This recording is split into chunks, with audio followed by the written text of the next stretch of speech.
In this video, I'm going to show you how you can easily send disappearing photos on WhatsApp.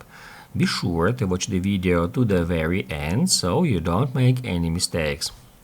Let's get started, guys, and first off, we need to open up WhatsApp. After that, just enter a conversation where you would like to send your disappearing photo to. After that, tap right here Add Camera button. And then you can use your camera to take pictures, or you can tap right here to select one from your camera roll.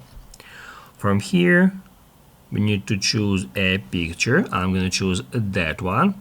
And all we have to do now is just tap right here at this button next to add a caption, this one number with half circle around it. It will highlight it. It says here, I'm going to show you one more time, it says photo set to view once, and now we can easily send it in that way.